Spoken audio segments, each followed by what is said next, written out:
This podcast is gonna suck if you think about everything that's happened in the last like 30 minutes. Oh, it started off as a great news day. It's a tremendous news day, ladies and gentlemen.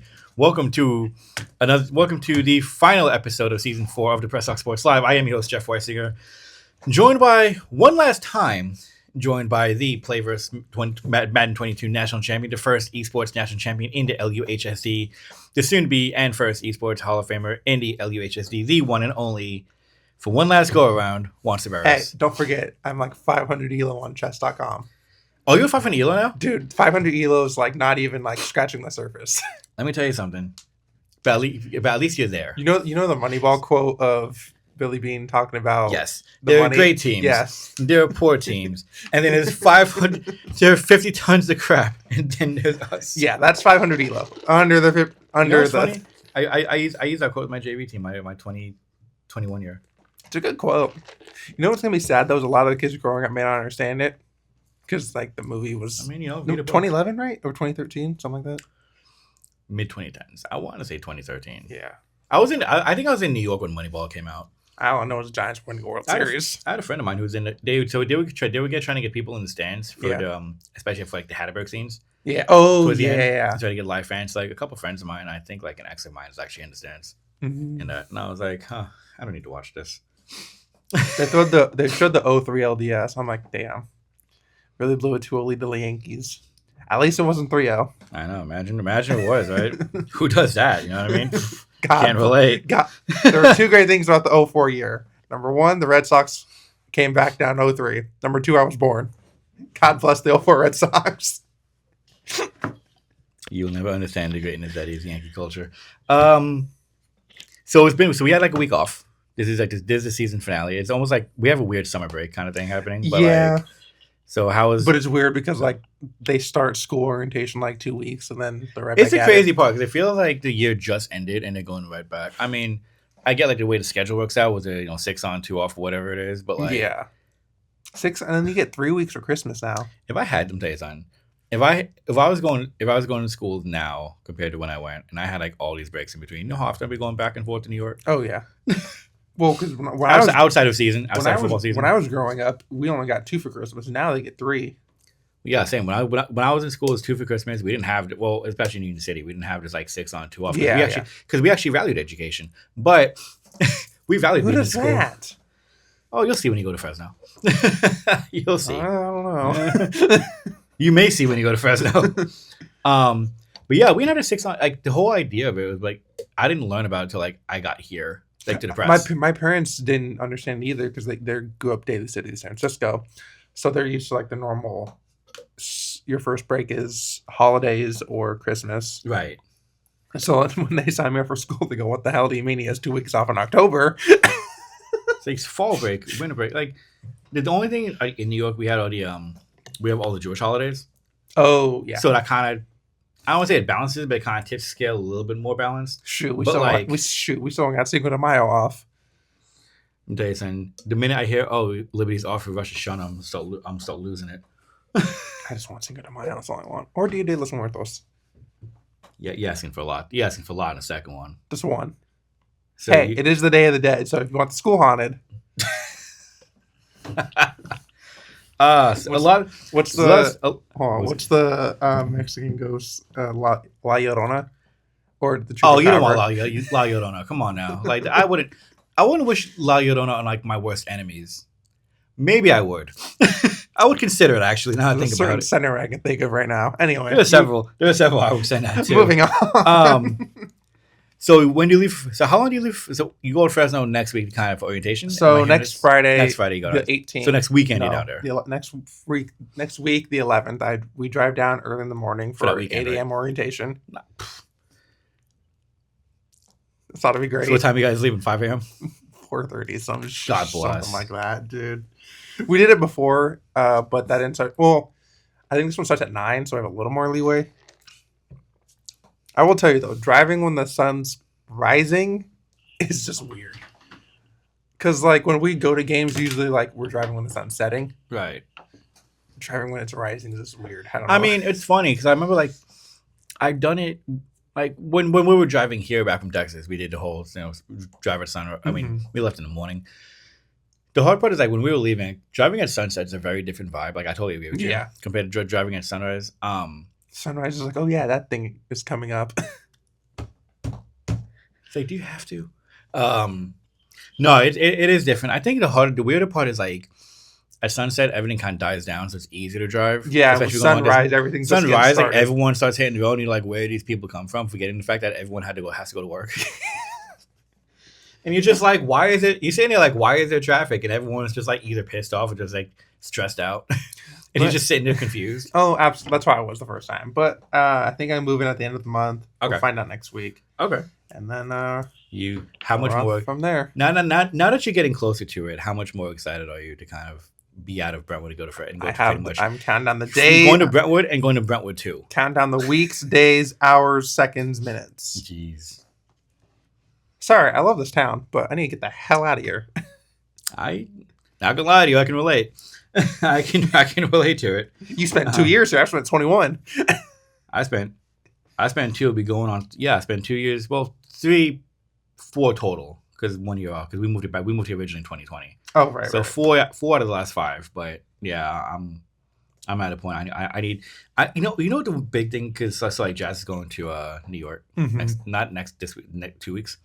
So she's taking one of her best friends who's never been there. So I'm giving her all the wrong advice. So I'm like, I might take the subway. Well, first I'll take the subway, which is the right advice because save money.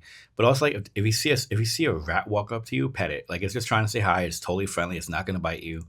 Same with the raccoons. No. I feel like the raccoons are adorable. Do not be scared. They're just trying to say hi. Okay. This is how diseases spread. Her friend has never been to New York. So I'm like everything wrong. I mean, we see the Showtime dances. I haven't either. I told her so we see the Showtime dances on the subway. The only thing I know is I go to New York or wear a Boston hat, right? That's how you do this. What's funny though nowadays is it's a bit more lenient for whatever reason. Oh yeah, you really saw it during the Knicks Pacers series. No, not even that. No, but I mean like I've seen a lot of Boston hats like in New York, like in the city, and I'm just kind of like, are you trying to get shot? Yeah. I mean, personally, listen, it's like wearing a Boston hat in New York is the equivalent of wearing like a Dodger hat up here. And you see a lot of it, but you shouldn't do it. But it's in reality, it's really like wearing blue in blood territory. So a Dodger's hat up here. Well, I'll say if you wear a Giants hat in LA, but I don't want to go any further than that. Moving on. But yeah, so it's kind of like I'm giving her like all the wrong advice. Great. So I'm excited. But I also tell like where to go. Husband of the year. I mean, look, her friend. She's been with me. So Jazz, I'm not worried about because she's been numerous times already. But her friend's never been. So I'm just like, how can I make this worse for her? She ain't going back. Sir, I'm trying to avoid transplants. You have to understand this, okay? We have a transplant issue in New York City. I don't need these out of townies in our neck of the woods, if you know what I'm saying. I think that issue is not just a New York issue, but I'll get back to you on that one. But yeah, so interesting news. Interesting. So 2 weeks for news. It's been a very fun 2 weeks. I don't know about you, but I feel like people are excited about this big bill that just got passed. I didn't know we were gonna do this. I was more so talking about the baseball news. Baseball news has been very interesting. We will get to that. So yeah, so today's episode is gonna be interesting because this is like your last episode. This is a focus on you getting the F out of here. Bye. We do have a bit of news that kind of start that we have to talk about because it got big for no reason at this point. Yeah. So Liberty varsity baseball coach Andrew Lonsdale was relieved of his duties last week. Was it last week? Yeah, last week. Last week. It's only been a week. A lot of questions, not a lot of answers. Can we talk about the fact it's only been a week and I feel like it's been a month now since it's happened? You know, not a lot of answers, a whole lot more questions sparked up. I mean, he ran arguably the most consistent program at Liberty. No offense to their coaches, but like you talk to a lot of the coaches, they'll say he ran the best program on campus. They were, they've been to the playoffs the last 3 straight years, back to league titles. Kids are graduating with flying colors and going to get scholarships. So you really kind of look at this from a full picture and go, what kind of went into this? and we really don't have those answers. Well, you look at it, in the 6 years he was at the helm, 78-57 overall record last 6 seasons. I mean, really, the last 4 years, because he came in during COVID. Yeah, so that was kind of hard part of it. 2 years of rebuild, and then right, the first full, quote unquote, full season, that spring 21 season, they went 6-17, but I mean, that was just those 2 years in general for spring sports, which is really great. Yeah, right. But 2022 it was more just for the athletes, right? But 2022 BVAL champs, 2023, 2022 BVAL champs, and NCS undefeated in league, NCS semifinal, NCS semifinalists. 23-24 playoff team. They were a playoff team. They lost to Heritage to the India. They lost one year. Lost to Heritage in the BVAL championship. Another year they were just 24 was just a weird year for them. And then this year, kind of if you think about everything that happened this year, the slow start, the kind of inconsistent start. Lonnie again put on academic administrative leave for the financial investigation, which they found nothing. Him coming back, they go 9-1 in league. The only loss was to Heritage in the penultimate game of the season. You think about the kids getting scholarship. You talk about the kids getting scholarships. There's never been a grade problem with Liberty baseball. The program was really at an all-time high. Honestly, you think about where Liberty and Heritage is they're really neck and neck, right? And Heritage has been the top program in the area for decades. But Liberty's right there. Yeah, I was just gonna say, ever since that school opened, they've been a baseball school. Now that Liberty's kind of more so competing with it, and not just a couple years good, a couple years bad. Right. It's really consistent. And to fire the coach, to let go the coach. To relieve the coach, and it's interesting because they did it. He's still teaching at Liberty. He's still a PE teacher. That's at Liberty. an interesting decision. And I think, and you and I talked about this off mic. Is this not a decision that just makes it even more awkward? I equate it more to when you work. Okay, so I'll say from example, I used to work for Starbucks, right? Mm-hmm. I equate this kind of to retail. So when your boss doesn't want you, but they can't fire you, when your bosses don't want you anymore, but they can't fire you because they can claim unemployment and they don't want to be fired at all costs. What they will do is cut your hours. So when I was working at Star, I used to be 30, 32 hours a week. I was still playing ball at times. I wasn't in full, but I was still hustling. And then we have a new manager. Him and I never saw eye to eye on anything. So he put me from 32 to 10 to 8 hours a week. Jesus Christ. So that's their way. That's their way of getting you to quit. So the way I see it, and this is my speculation. I'm not saying this is exactly what it is, right? For all legal purposes, I'm not saying this is what it is. But you really see the. But I see it in a sense where it's okay, well, you can't coach, but you can still teach. And the sense was they hope he gets another coaching job somewhere else. And we talked about LMC being a possibility. Well, he gets another coach somewhere, and he just leaves. So this way, they're not. So they can say, oh well, he chose to leave the district. He chose to leave the school. In the overall, right? Mm-hmm. I don't see, unless a great offer comes in, and he has offers, to be fair, Lonsdale's a really good high school baseball coach. He's a really good baseball coach in general. Really knowledgeable, really good leader. Right. I don't see where he doesn't get picked up somewhere. I think him being available is if I'm at school that's been mid, and I see this being a thing, I'm jumping on it. Yeah. Right. Because it's not only just the success on the field; it's what he does for the kids off the field. And that's the bigger part of it. And the kids, the parents, they love him. But he's one of the more figures at Liberty. And it's crazy. So I equate it to him staying at Liberty, and maybe it's his choice to stay at Liberty. Look, I don't want to put words in his mouth for what he wants to do. I know he loves it here. This has become his community. Yeah. From what we've both seen that, right? I just think. Taking coaching away, but leaving him on as a teacher, it really reminds me of that retail type. With that said, it'll be really awkward if he's still teaching and they bring on a new coach. With that, it's going to be the whole situation's awkward. The whole situation's awkward, anyways. With that said, the fact that the district is this is administrative, and again, they don't have to say anything legal from a legal perspective. Yeah, they don't have to. This is a administrative decision. We renew our coaches every year. I can tell you that everyone sees the BS do that. He was renewed. He was the school year. He was renewed following the school year. Yeah. So they renewed him and then chose not to renew him, which makes it interesting. I don't know if the district renewed him or the school renewed him. That's the only thing. In school did. Yeah, I think that's right. Because I can't imagine Hines and Huckabee, they've never complained about it. when you ask them about their favorite programs, and not say they play favorites, but like, what's funny? They hired Lonsdale to come in and be the athletic director. I know. Well, fine. So like, Lonsdale's a big part of that of Liberty athletics. Yeah. Overall, right? It's really interesting to see how this played out. I mean, I know there's a school board meeting on the 23rd, I believe. It's in 2-3 weeks. That's gonna be fun. Oh, is that the first one of the fiscal year? Yeah. The first one. It was the same. No, that was a month later when I had the stuff with that one teacher 2 years ago from Heritage. Oh, yeah. Not gonna talk about that. But I will say I know a lot of parents are planning to go to that. Yeah, and I mean they have every right to. Right. Because, and it's not just from a perspective of we want to just go yell. No, it's like a lot of them genuinely have questions like, why was he fired? What did he do? I think what the parents are looking for, and even some of the faculty as well, is why. I think they're looking for transparency from the district. Yeah. That to be fair has really not given a lot of transparency the last couple of years. And I think the more you don't give transparency, the more the pot begins to bubble over. The more you say, look, you want to blame the financial misconduct, the questionable financial misconduct that you found nothing out of. You want to point to that. They had a surplus. Go do it. I know they had surplus, but that's why they had. But that's why. And it's funny. So like, I was talking to a friend of mine who also works in journalism about this. And I was telling there's a $20,000 surplus. They investigated for financial misconduct because what team raises $20,000? You have to remember two things. A, we don't live in a poor city.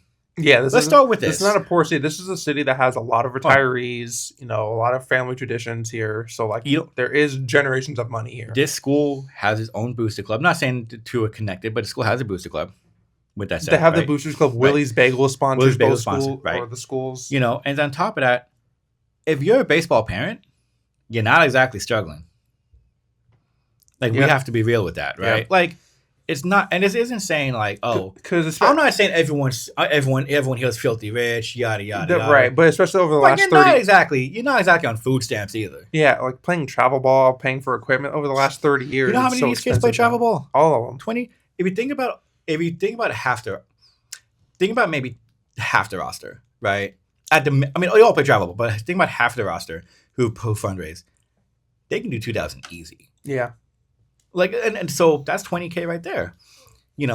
On top of that, you found nothing in that investigation to a point where you reinstated the coach. Yeah. So I think that's where I think that's where like a lot of the questions stem from. It's like, okay, you're not going to give a reason, and the possible reasons on the table aren't really solid. So it's kind of like what happens behind the scenes, what's kind of going on. What this does, in my opinion, now is it kind of, in a way, maybe puts other coaches, not in question, but puts other coaches on the line. Like, if I'm a coach in this district, like if I'm a varsity coach in this district, I'm looking at it, well, if I do one thing, not saying if I do one thing wrong, but like if I piss off one person who may be a parent that may work for the district office or has a connection, I'm done. And that's kind of scary. That's kind of not scary, but it has everyone almost on eggshells, so to say. Yeah, that's a better term. And even us, because when we posted it, people were commenting. We got reports that like people at district were not happy with the comments, and they were holding us liable. Yeah. And I'm saying they're like, wait a second. So now it's like, from a reporting standpoint, just to even try to keep good networking and all that kind of stuff, we have to kind of watch what we say, and it's like, how do you go about that? It's different, because if this was, we got a friend of ours for the East Bay Times who may be doing the story, who may be following this, right? And he's heard a lot of the same things we have. As far as what? Behind the scenes. Oh yeah. We're all on the same. I think we're all on the same page as far as a lot of stuff goes. And it's kind of one of those things where, as a newspaper, we should be able to do our job. The problem is, as a community newspaper, there is a different view in it compared to an East Bay Times, compared to a Chronicle, right? Compared to the big guns, compared to the more journalistic. Not saying we don't try to be journalistic, but like in the sense where it's like there is more that like separation. The hometown paper. Like, there's not a lot of hard news here. So that's what I mean. And when we try to do hard news, like, we never hear the end of it. It's a great podcast. Oh, well, off to a great start. If we don't, let me tell you something. If we don't come back for season 5, you guys know why. You know what? This is my last episode for a reason, so you know what the hell with this. Gonna say anything at this point. But it's interesting. Bridges will be burned. Oh, if they weren't already, bridges will be Baltimore. Jesus Christ. Okay, but I mean, that was dark. No, not at all. Not at all. But I mean, it's interesting. Like, it's interesting, but it's also frustrating because, like, I remember at the end of the season, Lonzo was like, you know, we're a young team, like a sophomore. He's looking forward to the next sophomore 2-3 years. One league. He's like, dude, we're a young team. Like, we'll be back at it next year with these guys having a full year of varsity under their belt, and to now, like, to just be up to have like your feet picked up from under you on this job. He's kind of just like, it's almost like it's weird because like we kind of know the story, and I can't really say it on mic. Yeah, you know, just for so many reasons we can't really say it. But like, if you look at it from Lonzo's perspective, how he talked after they lost, even though they lost the foothill, you go like, he's probably just saying it like, why, like what, huh? You know, because obviously it's not performance based. He's probably got as many questions as we do. Oh, I know. And you know, not to, and we talked to him, and they told him the same thing that they told us. They told him the same thing they told us from what he told us. It's just like here's the PR. Yeah. Here's the PR excuse, right? You mentioned the on-field stuff, having the rug pulled out from you. I'm curious how much of this roster comes back. Especially in an age where transfers are running wild. And I think that's a really valid question to bring up because you have Heritage, who's always been a solid program. You got Freedom, who's been solid, who's really come up a really solid year. Pittsburgh knows how to put out talent like any other. Antioch's had a couple good years recently. A lot of the kids in this area eventually go out to Clayton Valley Charter. Helfrich, the catcher from Arkansas, in the College World Series, he was here, went to Clayton Valley. De La Salle, you know. For the I think my question is, if I'm like a top player on this team, right, and I have an opportunity to go to a CVC or De La Salle, right, why am I staying at Liberty? Especially considering the new head coach is going to be probably going to be handpicked by the district, and it's going to be someone. It feels like a friend type thing, and it really does. Like we can get someone. We're gonna get someone. Especially you look at people who come before. So like Ryder Helfrich. If anyone didn't watch the men's College World Series, Ryder Helfrich was a local kid from Discovery Bay. Went to Clayton Valley. He's a catcher for Arkansas. Big home run in game 2, I believe, against LSU to take a 1-0 lead. But he was a local kid. Went to Clayton Valley Charter. So like the path is there. Right. Like there have been kids who like done this before. like for example, if I don't want to mention names. I don't want to do that to the kids. But if I'm like a top player, like, and it's like, you're kind of like, well, I could go to a CVC. Yeah, I could transfer out of here, right? If I'm anyone, there two guys that come to mind off the top of my head. That could be like, why am I can take my talent to like this top program that has shown stability. And like I said earlier, you don't even have to go to like a top Bay Area program. You can just go to Heritage. Oh yeah. Well, I'm not saying they're not a top program, but I'm just saying like there's more local options. You can go the other way. Yeah, like, there's more local options. You can go to Heritage. You can go to Freedom. Doing this the way they did it, it ruins the program more than just we're gonna play. And I think that's the one thing the district, in my opinion, did not see. Yeah, you know, I don't think they expected this much fallout. I don't think pushback. Whatever maybe. The right I don't think they expected much pushback. I think in talking with people at district, they're like, okay, no, we know we'll be okay. I'm like, I don't think you know what's gonna happen because I mean, like. I remember these kids and these parents really liked Lonnie. Here's the thing with this district. And, okay, look. Hold on. Here's the thing with this district that I've seen in the 2 full years I've covered it now, right? This district, the people who are here are passionate about it. I haven't seen anyone, I'm just here for the check. I'm just here for whatever. I mean, and like some other districts. Yeah, everyone who's hired here is there to do a job. They're here. It's not just that. They're here to be here, right? They're here to do a job and they're here to get it done. Like, not just that. With a purpose. They're here to be a part of it. Yeah. Right? And I think that's the big thing, is, to just bring in an outsider. Look, unless you're bringing like a Barry Bonds, a Brandon Crawford, unless you're bringing a huge freaking name. I think we've talked about that. And we've talked about that. Yeah. you can't just replace a coach that has been successful in 4 to 6. Has been successful. And like, let me preface one thing. When I played baseball, Lonnie cut me my sophomore year, which he in a way led to my East National Championship.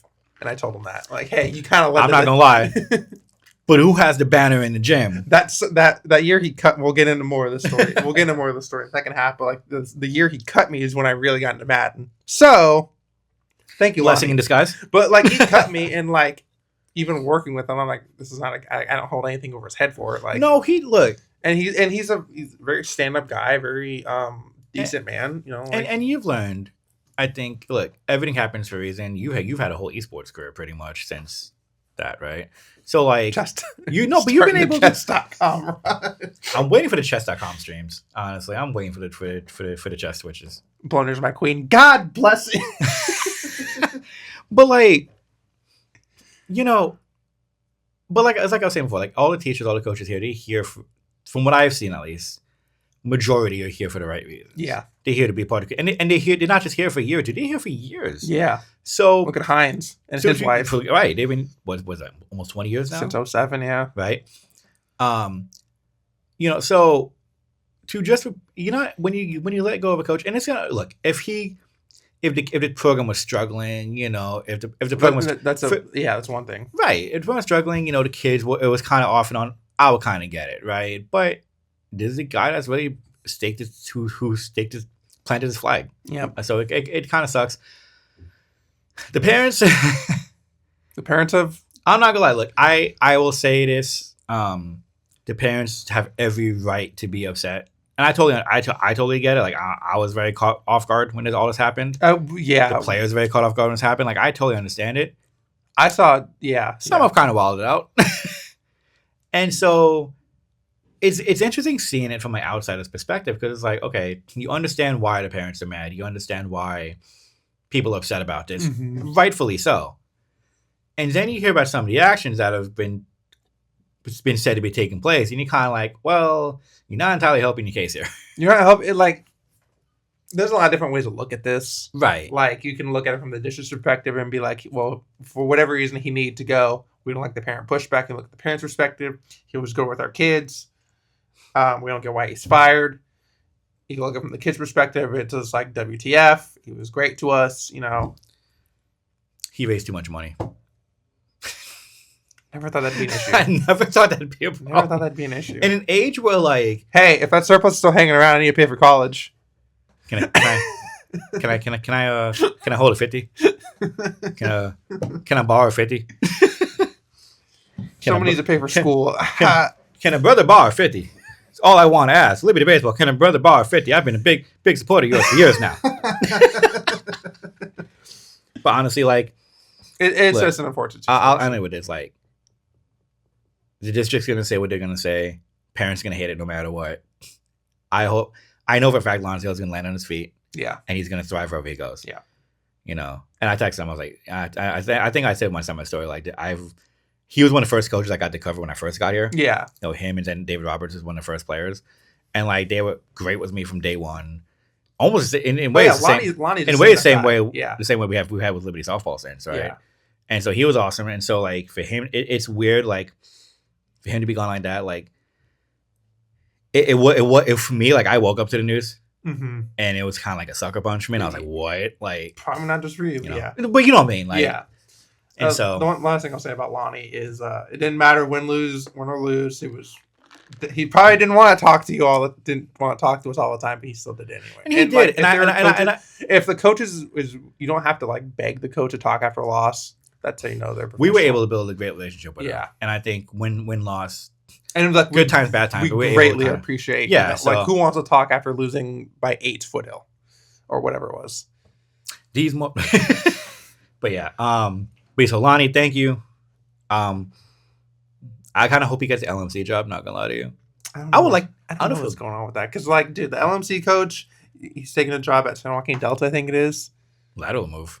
So I'm like, kind of a lateral move, no? Well, San Joaquin Delta's a better program, but still JUCO. Yeah, it's still JUCO, but they're a better program, I guess. There's a LMC does get guys. LMC gets a lot of the good international players too. Hear me out. LMC got a dude pitch for Team France in WBC. In France. It was filthy though. It's like Shlomo from Israel. Just waiting for that. Hear me out.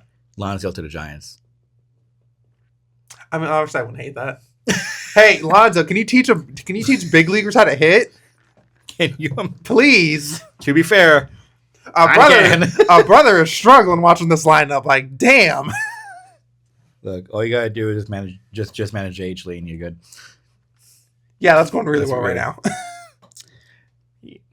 We can talk about the Giants the rest of the day. But Lonnie, just from both of us, thank you for everything you've done for us. You can land on your feet. I know it, and we save the Giants.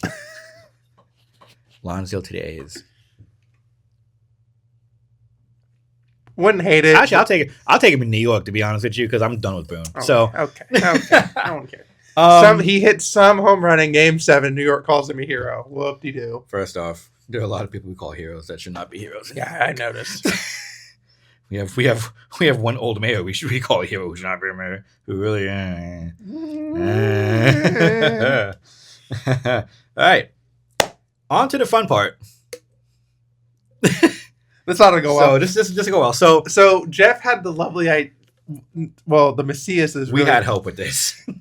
Jeff and the Messias. Because the original scene, because we do this for YouTube, was going to be okay. You can leave now. Just have you walk out the door. Yeah, and it would save me a ton of editing. The Messias has pitched this idea of we've always wanted to like ask him stuff, and I was like, a lot of coaches probably have wanted to. I feel like we reached out to a lot of the coaches we've worked with. Ones we've like worked with a lot more. We spent a lot more time with to see what they want to know about. Kind of flip the script in a sense. I thought about opening this up to the public, and I was like, I was scared where this was going to go. Yeah, so we didn't do that. Yeah, thank you for that. Yeah, thank you for that. So I kind of saved you from that one. So we talked with some of the coaches. We need a platter of hot wings. I love how we think about everything afterward. These last 4 seasons have been the most unplanned podcasts of all time. I'm over here dying of some herb spice or whatever, and you're just like, so question from Hannigan, and just I'm not gonna lie. Almighty. I may do a hot wing challenge now after you leave. Hot wing challenge may be a thing. So let's get this started. All right, let's get started. So I want to start. So we got 4 questions from Brandy and Cindy Macias of Liberty Softball. So I'll start, and then I'll do mine at the end because I got questions. I have questions. All right, so let's go. Let's start with this. No pressure whatsoever. Okay. Half of these are going to be, why are you a Browns fan? Why do you carry that bag around? These are not actually. Really? The ones in Macias are not. I don't think they realize the Browns nonsense yet. Okay, so let's start with this from Liberty Softball. What was your favorite sport to cover? I'm not gonna lie. It was football. It's football. Okay. I'm not gonna lie. No offense to like softball and baseball, but like it was the first time. They will be excited to hear that. It was the first. Softball coaches, what was your favorite sport? Football. Okay. What was your favorite sport? Not you.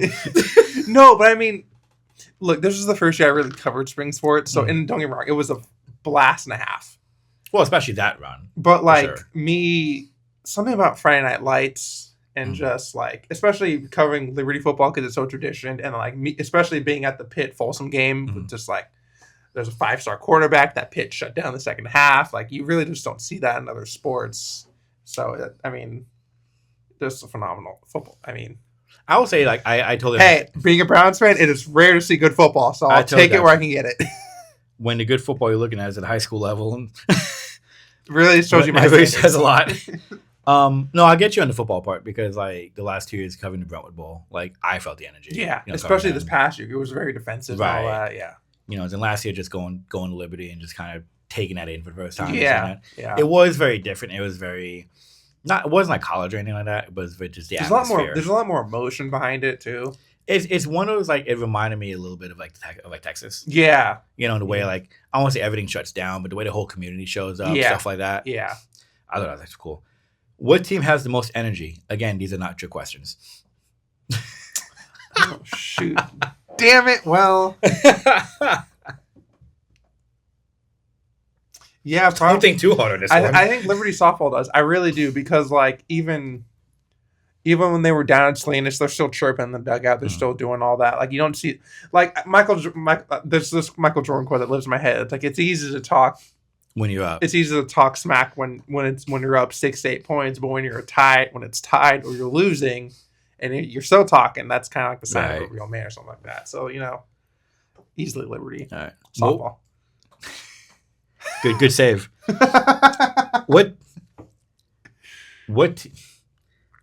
What team? What was your favorite team to cover? This feels like a trick question. I'm not gonna lie to you. Again, we just got these. Like I got these answers in probably like 45 minutes. I know. So I had to review this. I was here when they came in. Yeah, probably the Liberty softball girls. I mean, it's rare to cover a state run like that. Mm-hmm. I will say the Liberty boys team was not far behind, just because like just listening to Coach Morton tell his stories of his playing days. Right. Like that's just that was so cool. That's just like really cool to listen to. We had him in for. Remember we had him in. Yeah, we had him for the podcast. He was talking about the new bowl. If we had like 3 more hours, man, the amount of stories we would have got out of that. So I mean, obviously it's fun to cover state runs. Liberty softball up there. I'm sure if we went to Fresno for Liberty boys basketball, cover that game, I'm sure it would be like 1A, 1B. Oh yeah. But yeah. But instead we took the shorter route and went to freaking Salinas. Not on a school night, by the way. Not on a school night. On a Saturday. On a graduation Saturday at that. All right. What team, they asked this, what team had the best league record? So I guess like league-wise, who was your favorite? Or who would you say was the best league team? Oh, Liberty boys basketball. Boys. Hands down. Mm-hmm. I mean, they haven't lost a league game in 4 years. Right. I like, no offense, I think that just speaks for its own. What happened the last 2 years? Right. I mean, softball will get there eventually. Don't get me wrong, but like Liberty boys basketball. They got 2 years to get to that 40 mark. Halfway there, honestly. All right. This next one's from John Hines. Which way do you lean on the political spectrum? So we gonna need to know which side you kind of join on. All right. He has 2 questions. He gave me good bonus ones I think you can love. He says you will be greatly missed. I'm not sure. I want to ask him according to who. Oh my god! I do have to text him. How was it? So how was it to cover your alma mater as a young journalist? So I guess like as this being your first job in journalism, what was like covering Liberty? That's a good one. It was kind of cool, and so the way I've thought about this a little bit, and like the way I put it is like, it was a nice way for me to get my foot in the door, because like I already had some connections, and like I just had to expand them. So like it's not like I was going into a school I knew not a damn thing about. So like I had something to get me in, and so like it kind of. I remember covering my first game. I was so nervous, but like I saw a lot of the teachers and coaches on the side that I already knew, right? And it kind of just like eased me into it. So I feel like this was fun as hell to cover. Was it awkward at first, like going to cover your alma mater? Yes, I mean extremely. And I asked that because my first year covering was the year after I graduated, so it felt. Oh, you went straight into it. It felt really weird being back on campus. No, and I asked that because like I remember like when I went to go coach at Logan, my first day there, like it was kind of weird. And then like we had practice there first day of school, and so like driving down to Union City and all the cars and it reminded me a lot of like when I was there, but. I was always kind of wondering, especially because my first year after was the graduation class of like a lot of the kids I still grew up with, but just a year younger than me. So like I still recognize a lot of faces. A lot of them are the younger siblings of kids I went to school with that were in my class. How weird was that part? Very weird. Because you remember you and I were talking about Jackson. We were talking about Jackson the other day. He's a senior. I played baseball with Nate because we were about the same age growing up. I remember Jackson when he was like a tiny kid. Tiny. So like to see him now being like a star running back is still surreal to get. But yeah, I remember the first game I covered. I was like, oh my god, what am I doing? What was the first game you covered for Liberty? Liberty played Enox to open the football season in 23. Okay. They killed them like 49-7 or 49-0 something. Spring 23 was your first. No, fall 23. Sorry, fall 23. Fall 22. I was here. I was gonna say I was here. Fall 20. Fall 22 the year before. Fall 22, but graduating class of 23. Sorry. Right. Okay. I had something else I needed to say, but I feel like it really eased me in. It was a cool stepping stone, and having the esports banner in the gym, like not even even 3 months before, really. I want to ask that because like you think about everyone's like, oh, the pennant this, pennant that. You have an actual banner, like you have an actual banner that when held right, it just hangs in front of everything. Let me tell you, it's a great icebreaker with coaches because they're like, oh, I recognize the name. But what's funny is like when I got here, to be fair, because like, when I got here, they told me about you when I was coming in. Yeah, like I was gonna mentor you and do all this stuff. And then, like, I saw the banner, and I'm like, oh, it's an esports banner. And then the name didn't click to me immediately. I don't think we met yet at a time. Yeah, because you were away for. Yeah, I was on leave. You were on leave. I was the name, and I'm just like, and then like 2 or 3 months later, I was like, oh, you texted me. I remember this. I was like, I'm like, this you. I'll tell this because Heinz asked this question. But I'm not gonna. I'll say it before you start saying. Like, one of the coolest things I think is the fact you have like it's not like because we see all the pennants. Yeah. Oh, the fact that your banner has your name on it and it's like national, like not that I got stories from Mr. Huckabee about that. But the story about Heinz, I remember the first winter I covered basketball was 22 folding into 23. Mm-hmm. I went down there to do a basketball preview, and Heinz has his team, and I'm kind of standing off to the side because he's talking to his team, like they're running suicides, I think. Mm-hmm. And he goes, people are starting asking where we're at because he had a young team at the time. Mm. Because this was the team that lost double. So they're asking where we're at. You know, where are we as a team? He goes, the Brentwood press is asking. He goes, you see that? That's who's asking us. The guy, his name on the banner right there. And I go, what the hell is he doing to me right now? I know none of these kids. What is he doing to me? No pressure. And to hear one of them go, all right, I see you. I go, fuck. It's gonna be kind of cool, like. When you become ancient and you have kids of your own and everything. When I already am. You're not ancient, trust me. And then like, you know, they see your name in the banner, like, because that's gonna be there till the end of time, pretty much. You know, it's treated like the pennants. Well, until they change administration, then they tear it down. I will torch the district office if they do that. I'm telling you something right now. But yeah, that was. So that yes, that's okay. Bonus question. I'm going to read this exactly how he wrote God this. Almighty. Will it be nice not to be ridiculed about wearing Cleveland Browns gear to Liberty events? I knew it. No, I mean, look. I'm really glad we did this now. So for those who don't know, yes, I am a Browns fan. No, I'm not a Deshaun Watson fan. Let me just say that out first. Don't like the guy. Walked out of my class when we would trade for him. Let me just preface that right now. Honestly, I love the banter with the coaches because like a lot of them are Niners fans. Right. And I'm a Browns fan. So like, especially, you know, that week 6 game, we beat them 17-16, you know. Or 1917, sorry. You can hold that to your grave. Huh? Oh, dude. I texted Hannigan. I texted every one of my family members. Everyone heard from me. So, you know, I love the banter. It sucks that our two teams play against each other this year, and I won't be here for that. Best believe if we win, all y'all will be getting a phone call from me. But I love the banter. I really love it. Like, I feel like you cannot be a fan of a team that's not local. And, like, not be able to take the banner or not, like, play a role in it. You got to have fun. I totally agree. Yeah. All right. That's from Fogey. God almighty. I mean, that's from Heinz. Next one's from Fogelstrom. You ready? He was actually better about this. All right. So, this one from now former Heritage football coach Dave Fogelstrom. How do you think you've grown as a sports journalist over the last 3 years? 3 years, right? 22? Yeah, 2.5, 3 years, yeah. Or it'll be 3 years at the end of the month. Yeah. But yeah. I think they've grown a lot. I think not a lot of people have I really call it a privilege to cover your alma mater in the local schools because, and you know, I always think in the back of my head like, oh, this is, especially like with outsiders looking like, oh, it's a former alumni covering his school. And I'm like, a lot of people don't really have that privilege, and also like, the most common way you think about it is, oh, he's biased with his alumni because he went there, yada, yada, yada. And I'm like, no, I really try to play it professional still.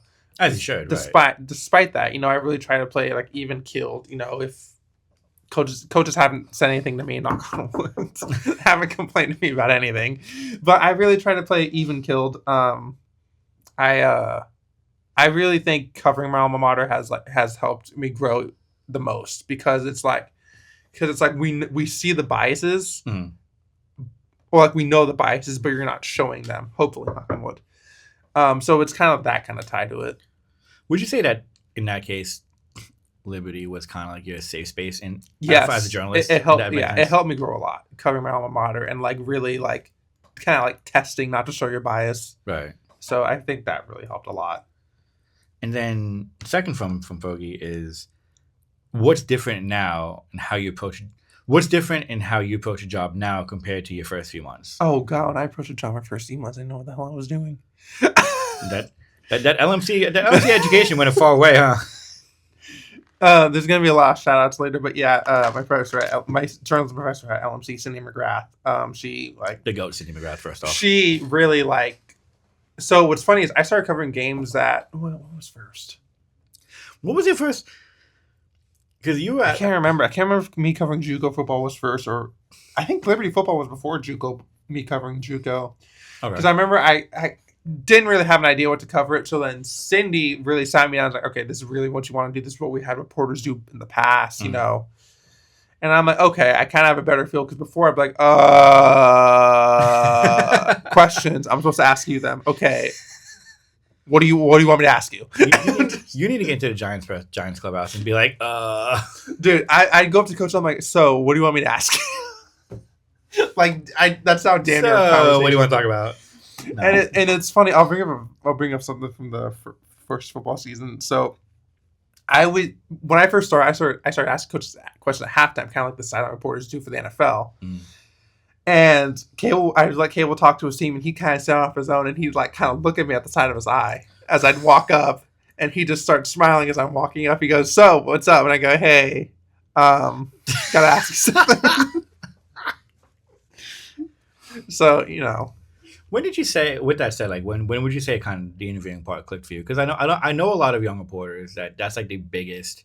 A lot of young reporters they'll go to games, write about what happened, but when it comes to interviewing, it's just like blank, right? When did it kind of click for you? Oddly enough, I know exactly when it came to me. So Liberty played Pitt in 22. This was one of the Liberty almost beat Pitt. Mm-hmm. This is a Pitt team with Rashada, Card, Rasheed Williams, all of them. They almost won that game. Arguably should have, in my opinion, but that's besides the point. Like I said, no bias. No bias whatsoever. So I remember I couldn't get with Cable after the game for whatever reason, so I called. I texted him like, "Hey, can I call you over the weekend and like do like an after the fact interview, like a day after?" Yeah, and then like for some reason, every question just clicked. Like it just came naturally. It was flowing. There was a fight when they were down 14-0, so that kind of like eased. So I remember asking. I was hesitant on asking this question, and then I go, so like, was the fight kind of like, something that kind of woke, like, was it needed? Because like, it seemed like it woke you guys up from a 14-0 hole. And then after that, like, everything just felt smooth. Everything just kind of fell into place. And like, if you haven't noticed, I'm kind of like a socially awkward person. Like, I'm socially awkward? Never would have guessed that. You're a social butterfly without wings. Anyway. Kind of socially awkward. I'm kind of not the most approachable person because, like, I've been told I have a very, like, I just look mean. You have RBF? Yeah. I can't say the full thing, so. Yeah. I don't know if it's that or I just look mean. I don't know. It's probably the same. It's probably the same thing. So, like, a lot of people have told me, like, they're scared to come up to me if they don't know me. But, like, after they know me, like, then it's fine. Right. So... Sorry, what was the original question? Good, but how you approach a job now compared to the first few months. But I mean, I asked about the interviewing part because, like, for a lot of young reporters, that's like one of the biggest hurdles. Oh, yeah. A lot of new reporters. Right? Oh, yeah. Once you get, like, I remember my high school journalism class, kids were, like, so worried about it. And I was like, I was worried about it too. But then, like, after you really have, it's one of those things, like, kind of throw yourself into the fire and just get reps in. Because you're not going to learn if you don't have reps. And that's honestly something I would tell to, like, high school journalists. Is like, if you don't get reps in, you're just going to be screwed. You can practice in the mirror all you want, but I can only do so much because no one's sitting across from you. Right. I have questions for you after we go through the coaches, but oh God Almighty! All right. So, what are your ethics like? Has the best lesson learned is to get the free food. Also, the best lesson learned is to get the free food. This is true. Shut up. This is true. This one from our Heritage boys basketball coach, Jeff Carter. Oh my God. Here we go. Ready? Here we go. I have a funny story with this one too. So he goes, "What's your professional future looking like?" And he says, "Hopefully something in journalism." So, but what? So I guess like when you go into Fresno, like what is the plan? Fresno and then post graduation. Honestly, I've talked to you about this before. You've always told me to go for baseball because it's like more longevity. But like honestly, just to cover any NFL or MLB, any professional sports team, I think would be a privilege. Whether it's the teams I root for growing up as a kid or not, like either way, I still think it'll be like a hell of a privilege. My man's gonna cover cricket. Don't get like. To be fair, like that may be your way in. Oh, absolutely. But like, don't get me wrong. Like looking at like how like, especially because like a lot of the things nowadays they aren't formally announced. Everything's broken. Like all the news is broken now. So like looking at like how like the Browns news is broken or the Giants news, and like especially looking at Susan Slusser and Alex Pavlovich, you think like wow, like that's kind of inspirational. Especially Susan Slusser, being a woman in the industry and just like she's always on KMBR. She's not afraid to award-winning Susan Slusser. She's not afraid to speak her mind either. Let me tell you something. Award-winning Susan Slusser. Excuse me. Yes, very right. But like, because I remember my mom was like, wow, she's talking. My mom listens to KMBR every morning. She's like, oh wow, she talks really well. I like her. And she's like, you can be that one day. I'm like, Mom. To be fair, like freelancing and covering for the years, and being able to work around her and pick her brain and stuff here and there, like that's actually how she's good peeps. I will say this. Oh, absolutely. She's definitely good peeps. She knows her stuff, but she's very like eloquent in the way she talks and everything. To me, I call it the Stanford education. Is that where she went? Yeah. Okay. If I'm right, she went to Stanford.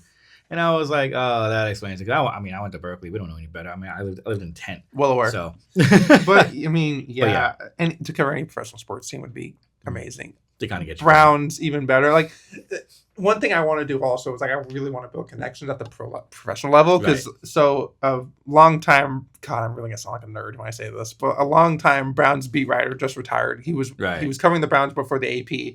And they gave him I think he did it for 50 or 30 years, and they gave him a Browns jersey with his name on the back, and the number was how many years. So, like, to be able to earn something like that after my career would be kind of cool also. Because, like, you leave your mark on the community and the team. Right. I think that's the biggest part. Like, part of it is, you really want to leave a legacy. I will say, like, it is from my experience being in the field, like, it's a grind to work your way up, and then, like, getting there is a lot harder than staying there, if that makes sense. I got a friend of mine who told me, like, I'll never make it in pro sports because you have to know someone getting in. Yeah. And I took that as a challenge. That's fair. And I'm just like, okay, good to know.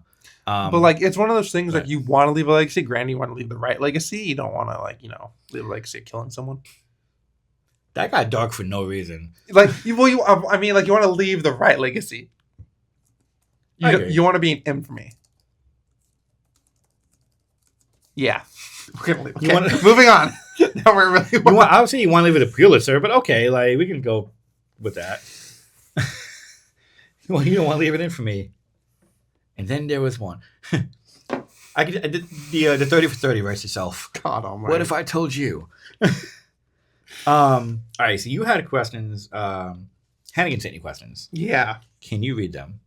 Because I have my iPad and it doesn't get text from Android. Nice. You want to email it to me real quick? I'll just show you my phone. Okay. Don't scroll through my texts. I will not. What is this? Not kidding. She sent you to scroll. What? Okay. All right. So let's start with 1, 2, 3, 4, 5, 6. 7. She sent 8 questions. She sent them, and she sent the whole interview. She sent them, and I was like, I obviously want to read them, but like I also don't want to like study answers for them. No, it's fine. All right. You talked about your plans a little bit. Here's a good one. What is the best interview you've had? I feel like she's setting you up. Yeah. I feel like a lot of these questions I feel like everyone's setting you up. I'm not going to lie. So these are from Heritage volleyball coach Jenna Hannigan. The best interview I think I had was Coach Morton for Liberty Boys basketball when we had him here. The podcast. Dude, I'm not going to lie. Just listening, something about listening to someone who's been there. Hannigan's going to like disown you for that one.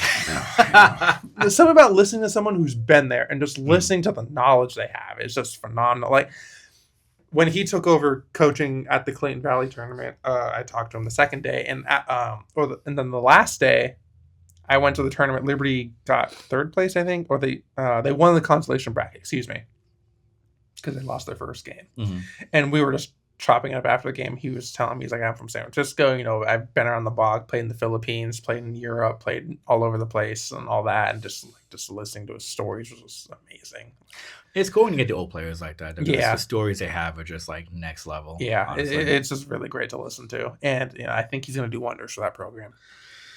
On the flip side of that, what's the hardest interview you've had? Oh God, choose wisely. Hardest interview.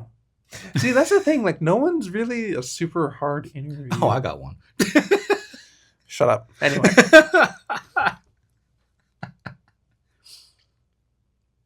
I'm trying to think. Both here and LMC. In general, like you can be either or. There was something. Oh, I remember. So there was I don't cover hard news like that. But so a lot of people. Oh, I think I know which one. So there was a sexual assault case at LMC that I ended up covering, and this also goes as like the hardest story I've done because like no one wanted to talk, no one wanted to know anything. There were a lot of stuff that went on, and it was just hard to find information because it was during the 6:40 to like 9 o'clock classes. So like no one was on campus. There was really nothing known. There wasn't like, you know, nothing was known. No one wanted to talk. So like just talking to the president, trying to get anything from people was just so hard. That you know, I feel like that's a lot of people say that's where you make your money or you earn your stripes. But like that one was the hardest one. I believe it. I can hear that. As someone who like also came into this like going into doing breaking news here, like it was very different.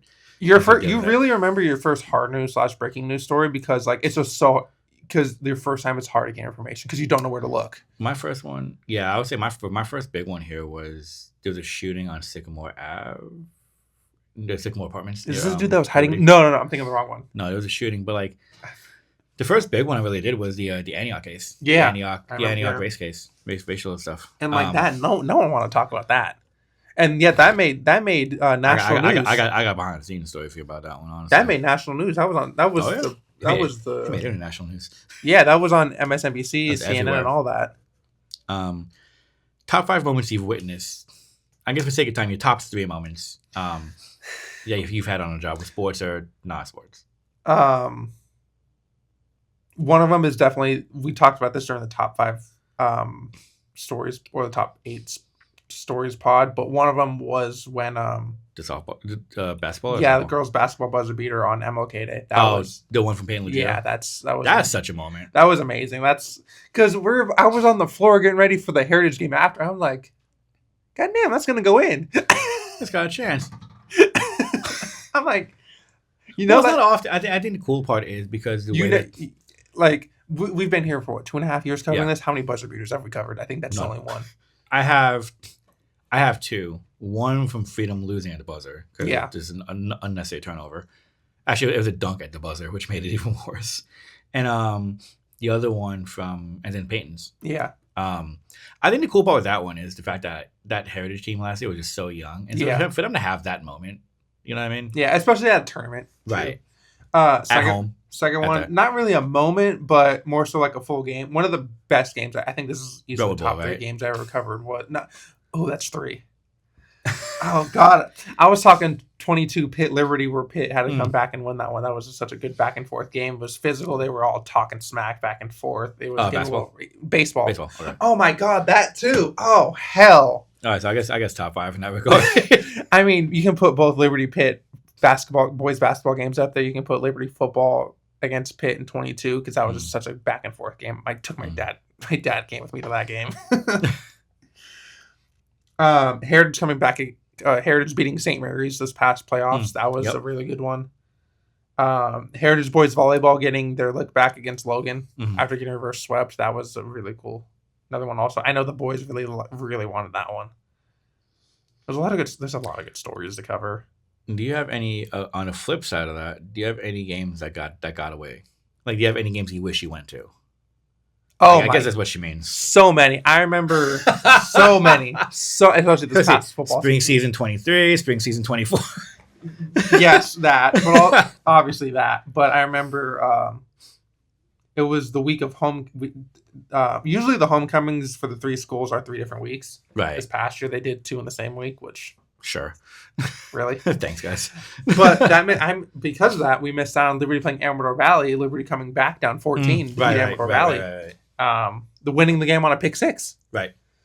So that one is the first that comes to mind. That's Liberty boys basketball state in Fresno or Clovis. Yep, that's up there. Like we say, we try to get some. I would say the Freedom softball games, and God knows where in Northern California. Dude, honestly, the Del Norte game, that really would have been interesting to go to. Not for so many. First, we probably would have fought people up there, but at the same time, but I mean, 7-hour drive. But I mean, they go up there with no seniors. 7-hour drive. That entire story, right? The storyline is just amazing to follow. Do you have any advice for others who are like looking to get into in your age group looking to get into the field? Run. No, I'm just joking. I mean, that's also fair advice, but no, I mean, if you really want to get in this field, the best thing I can tell you is you have to get reps. And I don't mean like talking to yourself. I mean, you said that earlier too. Yeah, right? And I don't mean like talking to yourself in the mirror. I mean, you really just have to get reps, because if you don't get reps, you won't learn how to write a story, how to do an interview, how to do research, all this stuff. Like, you really just have to go at it with reps. What are qualities you see in the best high school players, coaches, programs? I'm not including referees and umps because we see nothing out of them. But but as far as like your time in this field, like what have you noticed about everyone? I guess we'll include referees. What have we kind of noticed about everyone? So starting with, especially like the top end. Starting with players, a lot of them, the way they carry themselves, like with a lot of self-confidence, they don't have any doubt in themselves. That's the biggest thing I've noticed. Like, especially with the basketball players, they'll pull up and take a shot. They miss, they're going to keep putting it up. Right. Like, they're not going to stray away. Coaches, you have to be able to pull kids in. You have to be able to run. And you have to be able to run a program. Because at this point in age, you really, if you don't get the kids, you don't have anything. Right. And I feel like another thing is how much can you get out of the kids? Like, how much talent can you squeeze out of every inch, every last drop of talent can you get out of a player? The max effort.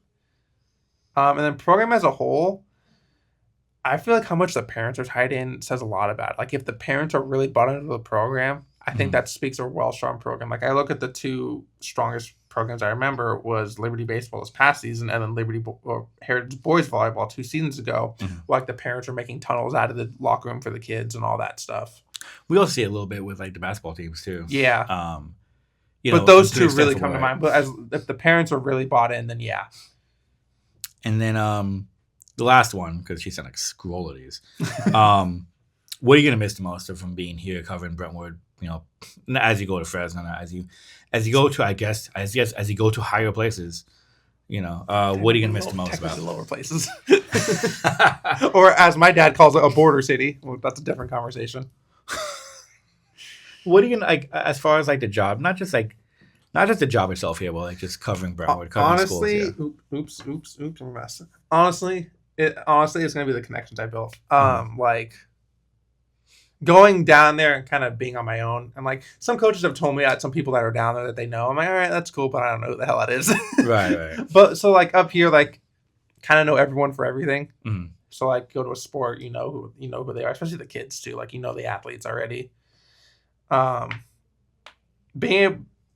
Going down there and having to rebuild all this, I think that's what I'm going to miss the most. Is because like after a game, you kind of just spew talk with Hannigan after a volleyball game, win or lose. Hines after a boys basketball. Hines not more than after a boys basketball game. Carter's always willing to talk after a game or Vince, whatever. He's usually there. Sorry, coach. Everyone's usually willing to talk a little more. After Coach Cable, we used to talk at practices about some of the silliest stuff. But so just like camaraderie and just like because I grew up here for 21 years. I know all the teachers, I know all the coaches, all the players, and yes, a lot of you are younger siblings of people I went to school with. You all make me feel old, anyway. Make you feel old. All right. But yeah, that's the one I'm gonna miss the most. So these are from me. God Almighty. And these are off the cuff.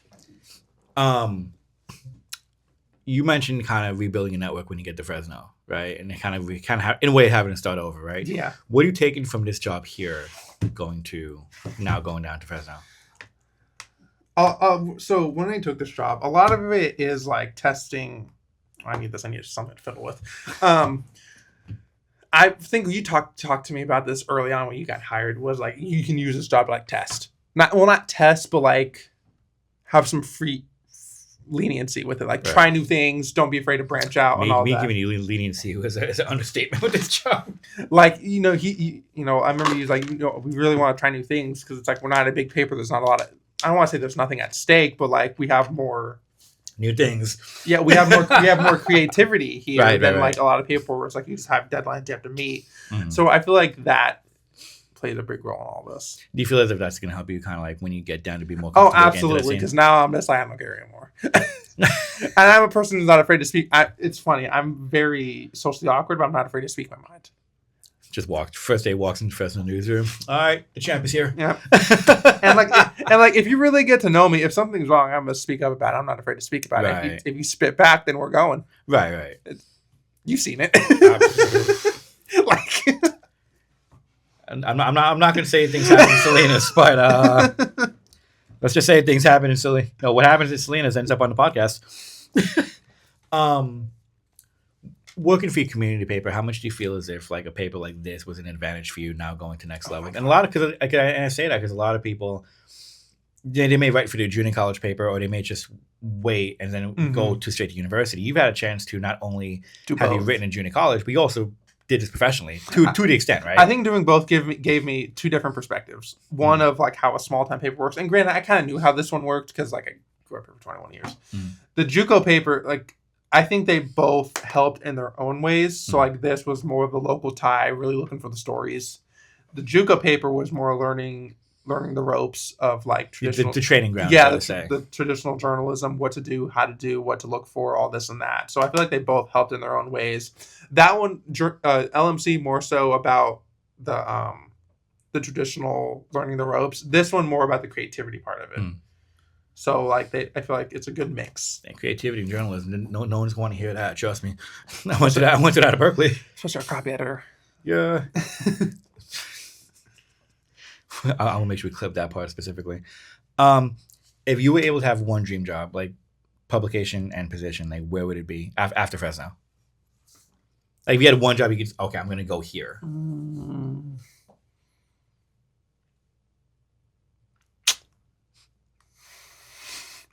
Don't worry, Juan. I can definitely edit this entire pause. Don't worry about that. Creativity. I'd probably go cover the Cleveland Browns. Okay. Honestly, yeah, probably because like, just love that team, man. I don't know. I know it's not a great team to root for, obviously, but it's my team. You're not gonna be short for stories there. Trust me. God almighty, don't say that. What are your thoughts? Okay, so let me ask you this. You going to the field now at 21 and kind of like really kind of now not everything kind of leading up to it. What are your thoughts on the state of journalism, sports journalism now compared to like when you first came in? I think it's in an interesting spot. I kind of saw glimpses of it when I first came in of like kind of like the changes being implemented. Obviously with AI and the way that's going, things are going to get a lot more automated. So you're really gonna have to earn your buku bucks here in this field. Earn your what? Your bucks, your buku bucks. Is that not a saying? What is a buku bucks? I don't know. Bring that to Fresno. They might know what that means. That with you, Fresno. They might know what that means. You really gotta earn it here or in this industry now because like gamers, just AI is gonna be written about. Right. AI is gonna be writing them as you yell at me about all the time. So you really gotta find the story, and you really gotta dig a little deeper than before, go a little further. And it's it's nothing that journalists haven't done before. You just gotta go a little further. I'll end with this. What was your favorite part about working here? honestly, not one damn. Okay. Honestly, the connections I built and just being able to meet so many different people. Like if I hadn't taken this job, I wouldn't have met like Coach Hannigan, wouldn't have met Coach Hines as good as I do now.